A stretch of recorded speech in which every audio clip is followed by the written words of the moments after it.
Hey guys welcome back to my channel. West Bengal ANM GNM nursing entrance 2024 এই এক্সামের প্রিপারেশনের জন্য তোমাদের হাতে আর মাত্র একটা মাস সময় রয়েছে। এই একটা মাসের মধ্যে তোমরা কিভাবে নিজেকে প্রিপেয়ার করবে? যদি প্রিপারেশান তোমাদের ঠিকভাবে না হয়ে থাকে, অনেকেই নিজেকে এখন ডিমোটিভেটেড মনে করছো, নিজেকে আন্ডার কনফিডেন্ট মনে হচ্ছে। তো কিভাবে এই এক মাসটাকে ইউটিলাইজ করে তোমরা নিজের প্রিপারেশানকে বুস্ট করবে? আর যাদের প্রিপারেশান হয়ে গেছে তারা এই এক মাসে কি পড়বে আর কি তাদের করণীয়, কিভাবে তারা নিজেদের আনসারিং স্কিল সেটাকে বেটার করবে, সেই নিয়ে আমরা আজকে এই ভিডিওতে ডিসকাস করব। তাছাড়াও ডিসকাস করব যে কাট অফ মার্কস এবং র্যাঙ্ক সম্পর্কে। তোমরা যদি এই বছরের নিটের রেজাল্ট জেনে থাকো তাহলে জানবে যে সামান্য নাম্বারের ডিফারেন্সে র্যাঙ্কের কতটা বেশি ডিফারেন্স হয়েছে। আমিও তোমাদের আগের থেকেই এই জিনিসটাই বোঝানোর চেষ্টা করছি। দেখো, পরীক্ষা অনেকজন দেবে, কিন্তু নাম্বারটা যে তোমরা পাবে সেই নাম্বারে তোমাদের পয়েন্টে নাম্বার থাকবে।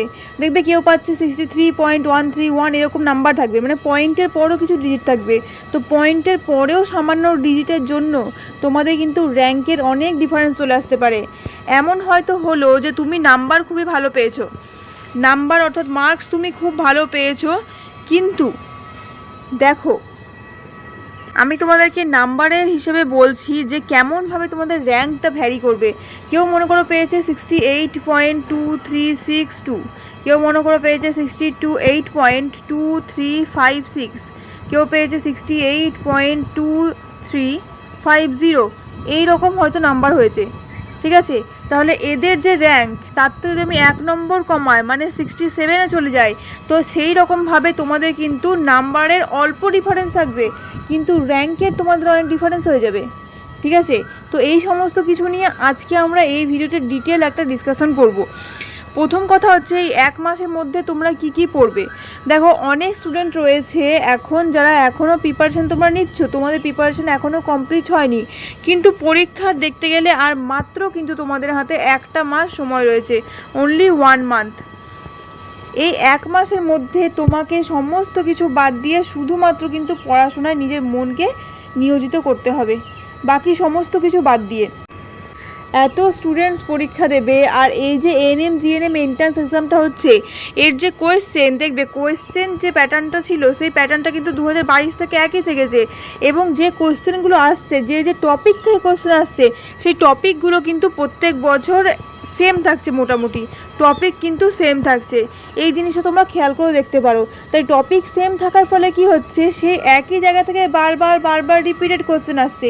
একই কোয়েশ্চেন না আসুক, কিন্তু সেই টপিক থেকে কী হচ্ছে, ভেরিয়াস রকমের কোয়েশ্চেন আসছে। তো সেক্ষেত্রে কী হচ্ছে, স্টুডেন্টসরা বুঝেই যাচ্ছে যে কী কোয়েশ্চেন ওখান থেকে হতে পারে, সমস্ত কিছু তোমরা প্রিপেয়ার করে নিচ্ছ। এবার দেখো যে কোয়েশ্চেনের লেভেল যেমনই হোক, ঠিক আছে, এখন থেকে যে পরীক্ষাটা হবে মানে 2024 থেকে যে পরীক্ষাটা হবে 25-26-এ, সেক্ষেত্রে কি হবে, তোমাদের যে আনসারিং স্কিল, স্টুডেন্টরা অনেক বেশি কিন্তু আনসার করে আসবে, আর আনসার ভুল হওয়ার চান্স থাকবে অনেক কম, কারণ তারা আগে থেকেই তোমরা জানো যে তোমাদের যে কোয়েশ্চেন সেগুলো কোন চ্যাপ্টার থেকে বেশি পরিমাণে আসছে। আর মোটামুটি যেহেতু কোয়েশ্চেন যেহেতু মোটামুটি একই রকমের থাকে, ঠিক আছে, সেক্ষেত্রে স্টুডেন্টসের কিন্তু নাম্বারটা ওই জন্যই ভীষণ পরিমাণে ভ্যারি করবে। বুঝতে পারলে? তোমার হয়তো নাম্বার ভালো থাকবে, তুমি হয়তো 115-এর মধ্যে 80 পেরে, কিন্তু দেখা যাচ্ছে 80-র ওপরেও অনেকজন রয়েছে। 80 নাম্বারটা খুবই ভালো, কিন্তু দেখা গেল যে 80-র ওপরেও অনেকজন রয়েছে, বা তুমি পেয়েছো 70, কিন্তু দেখা গেল 70-র ওপরেও কিন্তু অনেকজন রয়েছে, আর যেটা কিন্তু হবেও। এতজন ক্যান্ডিডেটস রয়েছে আর এখন নাম্বার যে হারে উঠছে, তো সেক্ষেত্রে কিন্তু অনেক ক্যান্ডিডেটস কিন্তু থাকবে অল্প র্যাঙ্কের মধ্যেই। তুমি দেখবে যে 1000 পর্যন্ত র্যাঙ্ক বা 2000 পর্যন্ত র্যাঙ্ক, তাদের যে মার্ক সেটা খুবই কাছাকাছি, সামান্য কিছু নাম্বারের ডিফারেন্সের জন্য কিন্তু তাদের র্যাঙ্কের ডিফারেন্স হয়ে গেছে। এমন নয় যে 64 থেকে 63 বা 63 থেকে 62 বা 70 থেকে 69 কি 69 থেকে 78 পেরে তবে গিয়ে তোমার র্যাঙ্কের ডিফারেন্স হবে, তা নয়। পয়েন্ট ওয়াইজ, ফ্র্যাকশন ওয়াইজ কিন্তু নাম্বারের ডিফারেন্স তোমাদের হবে, সেই জন্য র্যাঙ্কের কিন্তু একটা হিউজ ডিফারেন্স আসবে। তাই জন্য তোমাকে যেটা করতে হবে, ম্যাক্সিমাম নাম্বার যতটা তুমি পারো এই এক মাসের মধ্যে সেরকমভাবে প্রিপারেশান নিয়ে বেশি পরিমাণে নাম্বার অ্যাচিভ করার কিন্তু চেষ্টা করতে হবে। অনেকেই তোমরা রয়েছো যাদের প্রিপারেশান এখনও পর্যন্ত শেষ হয়নি, ঠিক আছে, এই এখন শেষ না হওয়ারও কথা, অনেকেই এরকম থাকবেই। কারণ 1 মাস মানেও কিন্তু অনেক সময়, 1 মান্থ মানে কিন্তু কম সময় নেই। 30 ডেজ মানে হিউজ টাইম। এই 30 ডেজের মধ্যে অনেক প্রিপারেশান নেওয়া যায়। প্রত্যেক দিন তুমি যদি 5 ঘন্টা করেও পড়ো, 24 ঘন্টার মধ্যে তুমি যদি 5টা ঘন্টাও নিজের প্রিপারেশানের প্রতি সময় দাও, তোমার প্রিপারেশানে আমি গ্যারান্টি দিতে পারি কোনো খামতি কিন্তু থাকবে না। বাট তোমাকে সেই 5 ঘন্টা ডেলি, ঠিক আছে, ডেলি বেসিসে কিন্তু সেই 5 ঘন্টা তোমাকে দিতে হবে, রিভিশন করতে হবে, মক টেস্ট অ্যাটেন্ড করতে হবে, তারপরে গিয়ে কিন্তু তোমার প্রিপারেশানটা ভালো হবে। দেখো, যখন আমরা কোনো একটা নির্দিষ্ট চ্যাপ্টার থেকে জিনিসগুলো পড়ে সেখান থেকে এমসিকিউ অ্যাটেন্ড করি, মনে করো তুমি একটা নির্দিষ্ট টপিক বা কোনো নির্দিষ্ট চ্যাপ্টার তুমি পড়লে, ঠিক আছে, সাপোজ তুমি যে জীবন সংগঠনের স্তর এই চ্যাপ্টারটা পড়লে, ঠিক আছে, তারপর সেখান থেকে তুমি মক টেস্ট অ্যাটেন্ড করছো, ঠিক আছে, তারপর আবার একটা চ্যাপ্টার পড়লে আবার সেখান থেকে মক টেস্ট অ্যাটেন্ড করছো, এভাবে তুমি চ্যাপ্টার ওয়াইজ পড়ছো আর মক টেস্ট অ্যাটেন্ড করছো। কিন্তু তোমার জন্য কি করতে হবে, তোমাকে দেখো এইভাবে মক টেস্ট অ্যাটেন্ড করলে কি হচ্ছে, তুমি একটা যে টপিক পড়েছো বা একটা চ্যাপ্টার পড়েছো সেই রিলেটেড কোয়েশ্চেনই তোমার মাথায় আছে, আর সেই রিলেটেড কোয়েশ্চেন তুমি অ্যাটেন্ড করছো। কিন্তু যখন তুমি 2 বা 3টে চ্যাপ্টার বা ওভারঅল যে সিলেবাস সেইটার উপরে মক টেস্ট অ্যাটেন্ড করবে, যেটা অবশ্যই তোমাদের সপ্তাহে একবার কিন্তু সেই মক টেস্ট অ্যাটেন্ড করাই উচিত, তখন কি হবে না, আমাদের মাইন্ডে সমস্ত রকমের কোয়েশ্চেন একসাথে আসে, ঠিক আছে। একটা চ্যাপ্টার পড়লে যেমন আমি একটা নির্দিষ্ট টপিক সম্পর্কে আমার মাইন্ডে কোয়েশ্চেন থাকছে, যখন আমি সমস্ত টপিক নিয়ে একসাথে মক টেস্ট অ্যাটেন্ড করছি বা একসাথে কোয়েশ্চেন আনসার করছি, তখন কি হচ্ছে, আমার সমস্ত টপিক থেকে বিভিন্ন রকমের জিনিস আমার মাইন্ডে আসছে এবং সেগুলো কিন্তু ইন্টারকানেকশান হচ্ছে, ঠিক আছে। তখন তুমি বুঝতে পারবে যে তোমার প্রিপারেশন কতটা পর্যন্ত হয়েছে আর কতটা কি বাকি আছে। একটা নির্দিষ্ট চ্যাপ্টার পড়ার পর কিন্তু আমাদের অতটা কনফিউশন থাকে না কোনো একটা নির্দিষ্ট আনসার বা কোনো একটা নির্দিষ্ট কোয়েশ্চেন নিয়ে। যখন আমরা অনেকগুলো চ্যাপ্টার একসঙ্গে পড়ে নিই আর সব চ্যাপ্টারে এমসিকিউ একবারে সলভ করতে যাই, তখনই কিন্তু আমাদের প্রবলেম ফেস করতে হয়। তো সেই প্রবলেমটা যাতে তোমাদের পরীক্ষায় ফার্স্টলি ফেস করতে না হয়, ঠিক আছে, সেই প্রবলেমটার সঙ্গে তোমাদের প্রথম থেকে অ্যাডাপ্ট হয়ে যাওয়া উচিত। অবশ্যই তোমাদের প্রত্যেকটা সপ্তাহে অ্যাটলিস্ট 1 মক টেস্ট কিন্তু অ্যাটেন্ড করা উচিত। মক টেস্ট ছাড়া কিন্তু তুমি তোমার আনসারিং স্কিলকে ডেভেলপ করতে পারবে না। পরীক্ষায় এমন কোশ্চেন খুবই কম থাকবে যে তুমি দেখেই বুঝে যাবে হ্যাঁ এইটাই আনসার হবে। অনেক কোশ্চেন কিন্তু এরম থাকবে যেগুলো তোমাকে বুঝতে হবে যে 2টো অপশানের মধ্যে কোনটা বেশি পরিমাণে কারেক্ট মনে হচ্ছে সেইটাকে আনসার করতে হবে। আর এরম কোশ্চেন কিন্তু তোমরা পরীক্ষায় পাবেও। তো সেক্ষেত্রে কিন্তু স্টুডেন্টদের প্রবলেম ফেস করতে হয়। আর সেই প্রবলেমটা যদি তোমরা আগে থেকে ফেস করে থাকো তাহলে সেই ডিফারেন্সিয়েশনে তোমাদের কিন্তু বেশি প্রবলেম হবে না।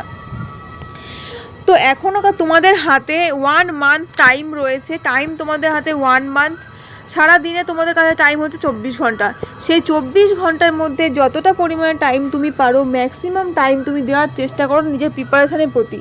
এই 1 মাস পরে তুমি সমস্ত কিছু করার টাইম পাবে, কিন্তু তুমি এই 1 মাস পরে পড়লেও তুমি কিন্তু তার পরীক্ষা নিজে ভালো করতে পারবে না। একবার যদি পরীক্ষা তোমার খারাপ হয়ে যায় তাহলে সারাটা বছর তোমার কিন্তু লস হয়ে গেল। আবার তোমাকে সেই নেক্সট ইয়ারের এক্সামের জন্য প্রিপারেশন নিতে হবে, নেক্সট ইয়ারের এক্সামের জন্য তোমাকে পড়তে হবে। সেই 1 ইয়ারের একটা হিউজ টাইম তোমাকে কিন্তু ওয়েট করতে হবে। তার থেকে ভালো এই 1 মাস সময়টাকে দিন রাত এক করে তুমি প্রিপারেশন নাও, যাতে এইবারেই তোমার সিলেকশন হয়ে যায়, একটা সিট তুমি অবশ্যই গভর্নমেন্ট কলেজে পেয়ে যাও। যে সাবজেক্টগুলো তোমাদের এক্সামে রয়েছে তার মধ্যে মোস্ট স্কোরিং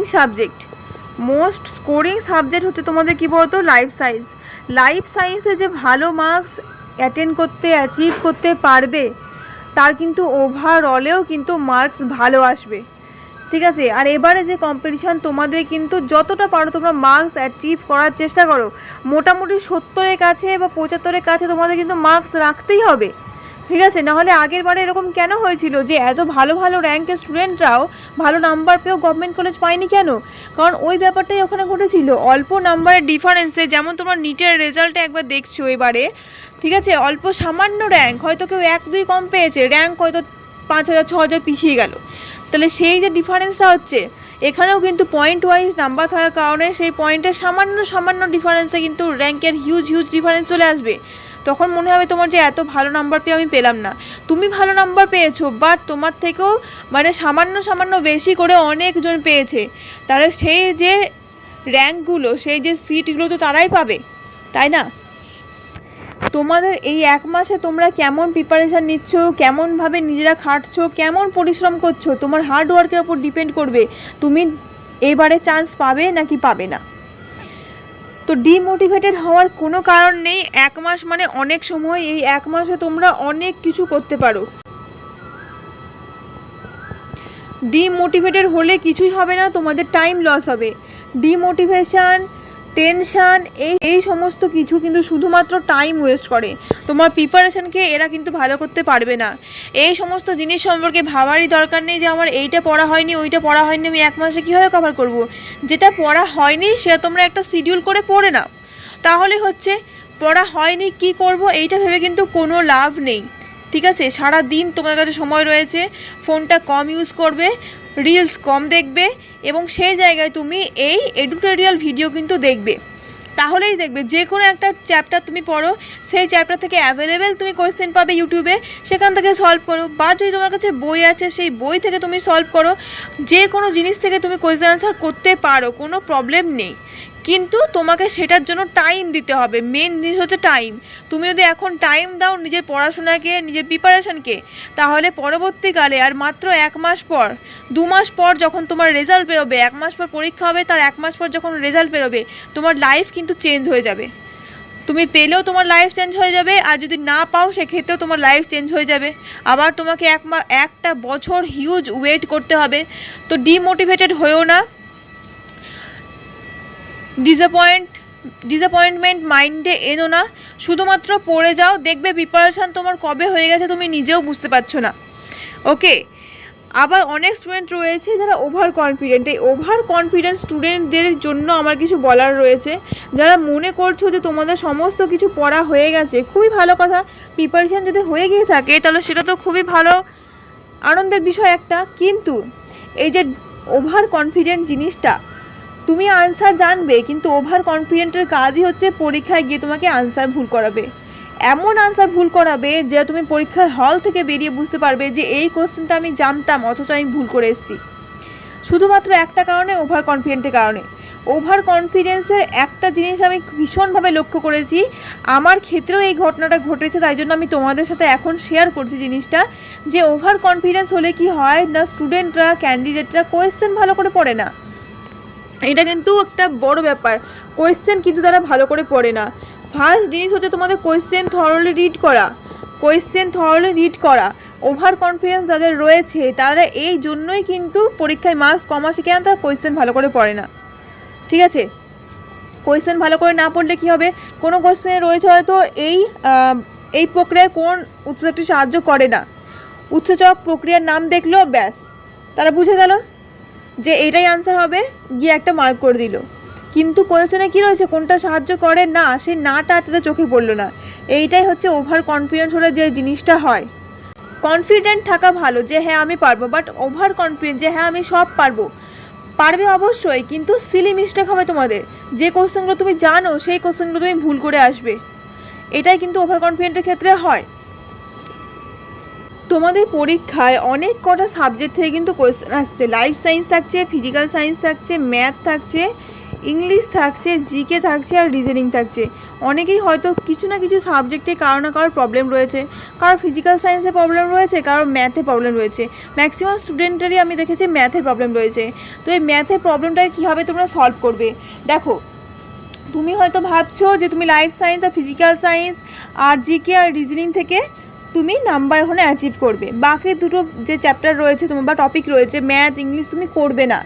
ম্যাথ আর ইংলিশে কিন্তু 25টা নাম্বার ক্যারি করছে, 25টা নাম্বার কিন্তু কম নম্বর নয়। তুমি যে হিসেবে পড়ে যাচ্ছ, মানছি তোমার প্রিপারেশান ভালো, কিন্তু কোয়েশ্চেন যে তুমি কমন পাবেই, ঠিক আছে, তার কিন্তু কোনো গ্যারান্টি নেই। হ্যাঁ, লাইফ সায়েন্স তুমি কমন পেতেই পারো, ফিজিক্যাল সায়েন্স তুমি কমন পেতেই পারো, কিন্তু জিকে তুমি কমন পাবে এমন কোনো গ্যারান্টি নেই, ঠিক আছে। তুমি এই 3টে বা 4টে সাবজেক্ট পড়ে গেলে, কিন্তু বাকিরা সমস্ত কিছু পড়ে গেল। তোমার প্রিপারেশান ভালো, তারও প্রিপারেশান ভালো, ঠিক আছে। তুমিও কোশ্চেনে আনসার করেছো, সেও কোশ্চেন আনসার করেছে, কিন্তু তোমার যে আনসার রয়েছে সেটা শুধুমাত্র রয়েছে life science, physical science, GK আর রিজনিংয়ে। সে আরও অ্যাড করেছে ম্যাথ আর ইংলিশ। তাহলে কার নাম্বার বেশি হবে? তার নাম্বার বেশি হবে। তো সেক্ষেত্রে কোনো জিনিসটাই কিন্তু বাদ দেওয়ার চেষ্টা করবে না এখানে। যে ম্যাথের ক্ষেত্রে কিছু কিছু তো কমন জিনিস রয়েছে যেগুলো থেকে কোয়েশ্চেন আসবে, তুমি সেইগুলো করো। ইংলিশের ক্ষেত্রেও কিছু জিনিস রয়েছে যেখান থেকে কমন আসবেই, মানে যেখান থেকে কোয়েশ্চেন আসবে সেই জিনিসগুলো কিন্তু তুমি করো। টোটালি কিন্তু 15 মার্কস, মানে ইংলিশে 15 মার্কস বা টোটালি 10 মার্কস যেটা তোমাদের ম্যাথে, সেটা টোটালি কিন্তু এখান থেকে ডিসকার্ড করার চেষ্টা করো না। তোমরাই কিন্তু পরে প্রবলেমে পড়বে এটা করলে, ঠিক আছে। লাইফ সায়েন্স ক্যাটাগরি 2 রয়েছে, ফিজিক্যাল সায়েন্স ক্যাটাগরি 2 রয়েছে, এগুলোর ক্ষেত্রে কিন্তু বিশেষ করে ফিজিক্যাল সায়েন্সের ক্যাটাগরি 2তে কিন্তু স্টুডেন্টসের অনেক প্রবলেম হয়। তো সেই প্রবলেমগুলো তো অলরেডি থাকছেই, তার উপর থেকে তুমি আরও যদি এরকম কোনো সাবজেক্ট টোটালি বাদ দিয়ে দাও, তাহলে সেখানে নাম্বার তোমার কী হচ্ছে, অলরেডি কমে যাচ্ছে। বুঝতে পারছো? তাহলে সেক্ষেত্রে তোমাকে ভালো করে প্রিপারেশন নিতে হবে প্রত্যেকটা সাবজেক্টের প্রিপারেশন না নিলে প্রবলেম কী হবে? আনসার তুমিও করে এসছো, আনসার অন্যরাও করে এসছে, তারা বেশি আনসার করবে, তুমি কম আনসার করবে, নাম্বার তোমার ভালো আসবে কিন্তু দেখবে চান্স তুমি পাচ্ছ না। নাম্বার তোমার ভালো এসছে কিন্তু চান্স তুমি পাচ্ছ না। বিশেষ করে জেনারেল স্টুডেন্টদের কিন্তু ভীষণভাবে এটা হয়, আর তারপরে তারা কিন্তু সেটার জন্যই সাফার করে যে এত ভালো নাম্বার পেয়েও কেন পেলাম না। কারণ হচ্ছে এইটাই। কিন্তু তোমাদের ফর্ম ফিল আপ শুরু হয়েছিল এপ্রিলে। ফর্ম ফিল আপের পর তোমরা যে টাইম পেয়েছো, দেখো আমরা সবাই জানতাম যে ফর্ম ফিল আপ একদিন না একদিন হবে, ফর্ম ফিল আপ হয়েও গেল। যখন ফর্ম ফিল আপ হয়নি তখন তোমরা সবাই ফর্ম ফিল আপ নিয়ে টেনশন ছিলে কবে হবে। তো ফর্ম ফিল আপ শেষও হয়ে গেল, পরীক্ষার টাইমও চলে এলো 1 মাস। এত দিন ধরে তুমি যে প্রিপারেশান নিলে, সেই প্রিপারেশানটা যাচাই করার জন্য তোমার কাছে মাত্র সময় থাকবে 1.5 ঘন্টা। সেটা হচ্ছে পরীক্ষার 1.5 ঘন্টা। সেই 1.5 ঘন্টায় কে কত ভালো করে নিজের প্রিপারেশানটাকে পরীক্ষার ওএমআর সিটে নামাতে পারবে, সেটার ওপরে ডিপেন্ড করছে সে সরকারি কলেজ পাবে নাকি পাবে না, ঠিক আছে। তো এই 1 মাস সময়টাকে তোমরা ভালোভাবে ইউটিলাইজ করো, যতটা পারো টাইম দাও, সমস্ত কিছু বাদ দিয়ে যত আদার ভ্যারাইটি কাজ রয়েছে, বার্থডে সেলিব্রেশন, এই সব যত কাজ রয়েছে সেগুলো বাদ দিয়ে দাও। কারণ চান্স যদি তুমি একবার না পাও, তোমার কিন্তু বেস্ট ফ্রেন্ডও আর তোমার থাকবে না, ঠিক আছে। তোমার কাছের বন্ধুরা চান্স পেয়ে গেল আর তুমি চান্স পেলে না, তাহলে সেক্ষেত্রে কিন্তু যে ডিমোটিভেশনটা আসবে, সেটা এখনের ডিমোটিভেশন থেকে কিন্তু অনেক বেশি। তাই এখন তুমি ভালো করে প্রিপারেশান নাও। সমস্ত যে বন্ধু বান্ধবী আছে সবাইকে একটু সাইডে রেখে 1 মাস তোমরা কিন্তু তোমাদের লাইফের জন্য দাও, নিজের লাইফটাকে চেঞ্জ করার জন্য দাও। একবার যদি তুমি চান্স পেয়ে যাও, তোমার সারাটা লাইফ এই 1 মাসের ওপর ডিপেন্ড করে রয়েছে। একবার তুমি যদি এই জিএনএম এএনএম পরীক্ষায় চান্স পেয়ে যাও, তুমি জিএনএম নাও বা এএনএম নাও, তোমার চাকরি হতে বাধ্য, তোমার সারাটা লাইফ কিন্তু চেঞ্জ হয়ে যাবে, ঠিক আছে। আর 1 বছর যদি তুমি এখানে লস করে দাও, এই 1 মাস যদি তুমি ভালো করে প্রিপারেশান না নাও, হয়তো দেখা গেলো তোমারই খুব কাছের বন্ধু সে চান্স পেয়ে গেল আর তুমি চান্স পেলে না, কি হবে সেক্ষেত্রে? কিছুই হবে না। হয়তো তুমি পরের বছর চান্স পেয়ে গেলে, কিন্তু চাকরি সে আগে পাবে, তোমার 1 বছরের স্যালারি তুমি মিস করবে, ঠিক আছে। তার সাথে তার এমনকি ব্যাপারগুলো তখন এরকম হবে যে সেই তোমাকে হয়তো চিনছে না, তোমার হয়তো বেস্ট ফ্রেন্ড ছিল, খুব কাছের বন্ধু ছিল, কিন্তু ওই যে আগে চান্স পেয়েছে সেটা নিয়ে তার অ্যাটিটিউড বেড়ে যাবে, তোমায় কিন্তু সে আর চিনতে পারবে না। তাই সেক্ষেত্রে সেই জিনিস যাতে না ঘটে, তোমার সাথে যাতে না ঘটে, সেই জন্যই 1 মাস খুবই ভালো করে প্রিপারেশান নাও, যাতে তোমরা এবারেই চান্স পেয়ে যাও। কে কতটা পড়ছে সেটা কিন্তু কেউ তোমাকে বলতে আসবে না। তুমি যদি একটা কোশ্চেন নাও পারো, পরীক্ষার হলে তোমার পাশেই হয়তো তোমার বান্ধবী বসে রয়েছে, তোমার চেনা জানা কেউ বসে রয়েছে, তুমি তাকে জিজ্ঞেস করলেও কিন্তু পরীক্ষার আনসার পাবে না। পরীক্ষার হলে সব থেকে নিজেকে একা মনে করবে, আর পরীক্ষার হলে কিন্তু সবাই একাই থাকে, তোমার সাথে থাকবে শুধুমাত্র তোমার প্রিপারেশান, আর সেটা যদি ভালো না হয়, পরীক্ষার হলে তোমার বেস্ট ফ্রেন্ড হচ্ছে তোমার প্রিপারেশান যদি তোমার ভালো না হয়, তাহলে কিন্তু তোমাকে আর ওখানে কেউ পাত্তা দেবে না। প্রিপারেশান যদি তোমার ভালো না হয়, তাহলে কিন্তু আর কিচ্ছু করার নেই। পরীক্ষার হলে চেনা মানুষ কাছে থেকেও কিন্তু তোমাকে আনসার বলে দেবে না কেউ, কারণ সেখানে পরীক্ষার হলে সবাই সবার শত্রু, ঠিক আছে। ওই 1 নাম্বারও তোমায় কিন্তু কেউ বলে দেবে না। পরে হয়তো তুমি দেখলে সেই 1 নাম্বারের জন্যই হয়তো চান্সটা হলো না, তখন তুমি বুঝতে পারবে যে 1 মাস কতটা জরুরি ছিল তোমার প্রিপারেশানের জন্য। সেই জন্যই বলছি, এই 1 মাস হাতে সময় রয়েছে, এটাকে ইউটিলাইজ করো, ওয়েস্ট করো না, না হলে কিন্তু পরে তোমাদের খুবই রিগ্রেট হবে, আর সেই রিগ্রেট করো তখন কিন্তু কোনো লাভ হবে না, ঠিক আছে। যতটা পারো তোমাদের হাতে সময় রয়েছে, এই 1 মাস, 30টা দিন কিন্তু অনেক সময়, এই 30টা মাসকে ভালোভাবে ইউটিলাইজ করো, নিজেকে প্রিপেয়ার করো পরীক্ষার জন্য। পরীক্ষায় কিন্তু তোমাকে একা বসতে হবে, যা কিছু থাকবে সেটা শুধুমাত্র তোমার মাইন্ডে থাকবে, যত বই তুমি পড়ো না কেন, সেই কোনো বই তুমি ওখানে পাবে না, কোনো কিছুই পাবে না। শুধুমাত্র তোমার মাইন্ডে যেগুলো তুমি সেট করে নিয়ে যাবে সেগুলোই তোমার ওখানে থেকে যাবে। ওকে, তাহলে এইটা বলার জন্যই আজকের এই ভিডিওটা। আশা করি ভিডিওটা তোমাদের ভালো লাগবে, তোমাদের প্রিপারেশানে তোমাদের হেল্প করবে। দেখা হবে নেক্সট একটা ভিডিওতে নতুন কিছু টপিকের সাথে, নতুন কিছু কোয়েশ্চেনের সাথে। তোমরা পড়তে থাকো, প্রিপারেশান নিতে থাকো।